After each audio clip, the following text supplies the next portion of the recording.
le voyez, nous nous sommes quelque peu éloignés de la Croisette, mais nous sommes toujours à Cannes, à l'ouest de la ville, dans le quartier de la Boca. C'est ici que l'on trouve notamment Thales, fleuron de l'industrie spatiale. C'est aussi ici que se trouve l'aéroport de Cannes-Mandelieu, juste derrière. C'est le 3e aéroport en France dédié à l'aviation d'affaires. Et puis c'est ici tout simplement que Cannes développe son économie pour les années à venir.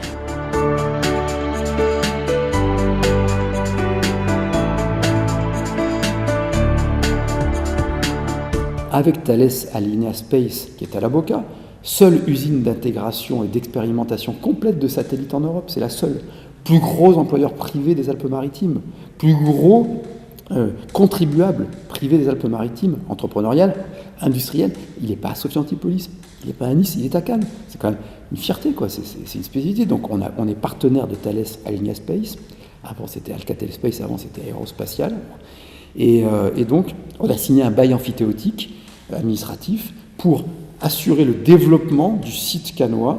Il y a une nouvelle salle blanche qui a été créée. On a avenanté ce bail amphithéotique il y a quelques mois pour qu'il y ait une salle sur l'optique. Et donc on essaie de créer un cluster, une vraie logique de développement de tout ce qui est filière optique satellitaire, mais en général optique, autour de Thales Alenia Space à la Boca. La pépinière d'entreprise que j'ai ouverte, au début on me disait mais t'es dingue, ça ne fonctionnera pas. Elle a été pleine en quelques heures. Et on va ouvrir 2 autres pépinières d'entreprise, alors en l'occurrence en centre-ville certainement. Le campus université, ça y est, c'est acté. Nous aurons une université avant la fin du mandat, un campus universitaire avec des locaux d'enseignement que l'on va créer, avec une résidence universitaire que nous allons créer, avec un restaurant universitaire à la Boca, connecté au multiplex cinématographique qui va sortir de terre dans les prochains mois. Donc l'idée, c'est de créer, on est en train de mettre les ingrédients, Thales Alenia Space, peut-être des studios de cinéma, une nouvelle pépinière d'entreprise, développer l'industrie nautique avec Francelis, qui est aussi un joyau qu'on a sur le territoire bocassien, sur le terrain d'Aix-en-Sal-Lobreda, sur lequel la ville s'est portée acquéreur, pour créer un village d'artisans, mais aussi pour des locaux. On a beaucoup de demandes d'entreprises qui veulent s'installer là, connectés au développement du bus à haut niveau de service. On fera un grand parking d'entrée de ville, avec un campus universitaire, un bureau des entreprises, des clubs de business angels connectés à la pépinière d'entreprise.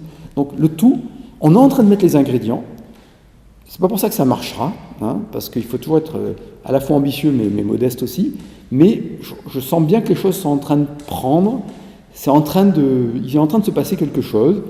Ça sera un complément des piliers qu'il faut continuer d'entretenir et de développer du développement économique, que sont le tourisme, le nautisme, l'immobilier et les secteurs traditionnels du développement économique dans notre secteur.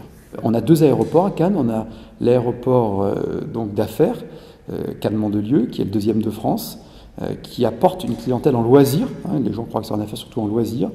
Une clientèle haut de gamme dont on a besoin. Il vaut mieux que ces gens-là viennent à Cannes plutôt qu'ils aillent en Suisse, en Espagne, en Angleterre.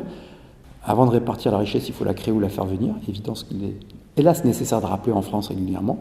Et puis notre 2e aéroport, c'est l'aéroport de Côte d'Azur, Nice-Côte d'Azur.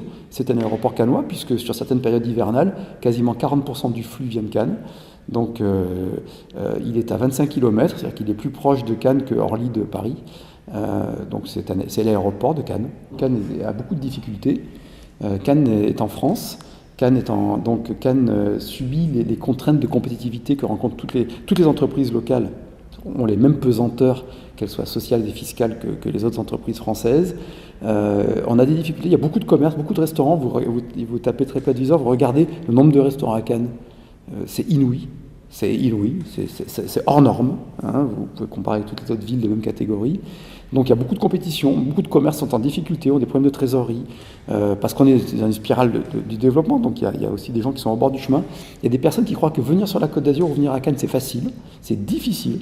Il faut être compétent, on est en compétition, il ne suffit pas de venir ici pour que le pétrole jaillisse ou les dollars ou les euros jaillissent de terre, c'est pas comme ça que ça fonctionne. On a tout ce qui fait la singularité de Cannes que j'aime dans mes trips, mais toute la difficulté aussi, c'est-à-dire tous les contrastes. On a un taux de pauvreté supérieur à la moyenne nationale, à Cannes. 18% de taux de pauvreté.